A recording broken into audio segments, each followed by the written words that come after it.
কোরবানির পশু যিনি জবাই করবে তাকে জবাইয়ের পারিশ্রমিক দিবেন কিনা? দিবেনই। জবাইয়ের পারিশ্রমিক দিবেন, আপনি জবাইয়ের পারিশ্রমিকটা দিবেন। আমার বয়ান শুনে অনেকে হয়তো কমেন্ট করতে পারে যে হ্যাঁ মনে হয় এর জন্য কইছে। আমি আমার জিন্দিগিতে 2টা পশু করে করছি, মাত্র জবাই করছি, জিন্দিগিতে 2টা পশু। তার মানে আমি আমার জন্য বলছি না, এটা অধিকার, এটা সঠিক কথা, তাই বলছি। কোরবানির পশু যিনি জবাই করবে তাকে পারিশ্রমিক দিবেন, এটা হাতের কষ্ট, এটা জবাই করা অনেক কষ্টের ব্যাপার। এই জন্য যারা জবাই করবে তাদেরকে দিবেন। আর জবাই করার পরে আপনার একদম ছোট্ট একটা নোট ওঠে, ছোট্ট 1.5-2 লাখ টাকার গরু আপনার কোনো মতে হুজুর জবাই করছে যিনি কষ্ট করে, আরে আস্তে একটা নতুন 200। হ্যাঁ, এটা তো আপনার শরম করা উচিত ভাই, সত্যি বলছি। হ্যাঁ, আপনার শরম লজ্জা থাকা উচিত, এটা শরম লজ্জা থাকা উচিত।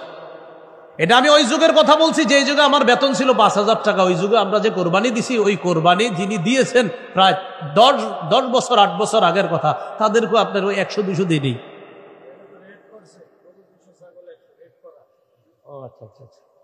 আচ্ছা, সেটা আমি জানি না। আচ্ছা, যাই হোক, আপনারা এই জায়গায় একটু মহাব্বতের ইয়া রাখেন। তো এই জন্য এরকম 100-200 পরে কারে, এটা কি কোনো কথা?